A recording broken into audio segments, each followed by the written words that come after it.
Good morning and welcome to Houston Newsmakers. It is difficult to describe the horrific scene in Las Vegas last week when one man opened fire on a concert crowd and killed nearly 60 people with more than 500 injured. How do we wrap our minds around that kind of horror, that kind of senseless act, that kind of evil?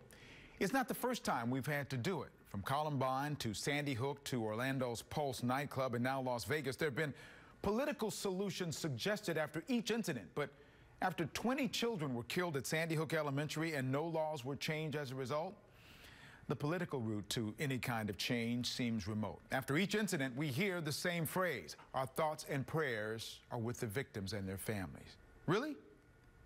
Who are we praying to? Whose God allows this?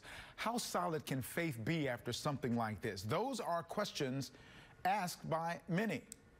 Now, I'm not qualified to answer those questions, but Houston Newsmakers is designed to invite people who quite possibly can. Dr. Christian Eberhardt is director of the University of Houston Religious Studies program. Thank you for being here. My pleasure. Good morning, Cambrell. Good morning to you. What has been the conversation in your classes in the wake of what happened in Las Vegas? What's the general conversation like, and what are you trying to stress to your students? Well, in fact, although a class topic wasn't typically this Las Vegas and the tragedy, we did talk about it in class. In my personal classes, we also had yesterday afternoon a special forum. Although the forum was initially scheduled for other tragedies, it was actually for Hurricane Harvey aftermath and how students suffered from it and what they felt about it. And of course, you know, needless to say that suddenly the discussion and the reflections much more focused on the recent tragedy in Las Vegas.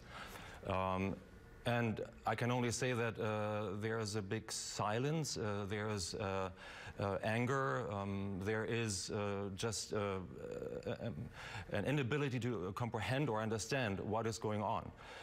Now, on the other hand, that is where religion actually kicks in to a certain degree. And religion tries to provide answers for and in situations where human beings typically have a hard time finding answers. Is it because it's because you can't grasp it, and faith is kind of like that as well? I mean, you can't really see faith. You just either have it or you don't have it. I'm trying to figure out why religion kicks in during a time like that. Why would religion kick in at that time? Well, religions, by their very definitions, are two things. They're systems of thought or worldviews, that's one thing, and they're communities. So if we hear the word religion, we think about doctrines or, you know, bodies of writings, and we also think about faith communities, groups that meet. And but both are actually there to provide answers for things that humans typically have a hard time responding to. And of course, you know, exactly at that point when such a tragedy happens, that is when religions might help to find an answer. And I don't say that they will find the one correct answer, because that actually does not exist. You know, the first thing also, again, I'm thinking about this forum at the University of Houston yesterday was of course grief and profound sadness. And religions, for instance, help to even articulate that. Thinking about the Hebrew Bible, or Christians call it the Old Testament, and the other Psalms, almost half of the Psalms are Psalms of lament, which means they will help people who otherwise really don't know what to say, how to articulate that the sadness that we feel, you know, that we are really at a loss of words for the tragedy, and will actually lead us in responding to that, articulating that. If you're asking a trauma therapist, they'll tell you the first thing you have to do is actually acknowledge the pain that you feel, the anger that you feel, and articulate that. And only then can healing happen. What is being talked about as it relates to religion when these kinds of things happen, about how a God could allow this to happen? It's not the first time that conversation's come up. Well, unfortunately, that conversation happens very often after every mass shooting in the United States. And unfortunately, in the United States, that by certain definitions, if a mass shooting is more than 4 deaths, that actually almost happens every day. And that is alarming. Let's just recognize that that's alarming. It's actually almost a uniquely U.S. Phenomenon, because those kind of mass shootings typically do not happen in other countries. And so, nevertheless, I mean, we have to recognize that it happens very often.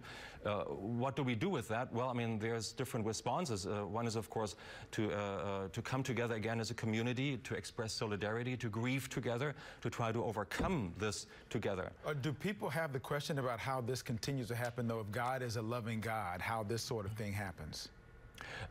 It definitely calls into question the image of a loving God. Christians have actually a very strange center figure of their faith, and that's, of course, Jesus Christ, after who Christianity is called. And it happens to be that he's somebody who was not exactly shot, but nevertheless executed in the most brutal and cruelest fashion possible. So, you know, some Christians, some ministers will probably say, well, you know, God is actually there where people get shot. Makes any sense?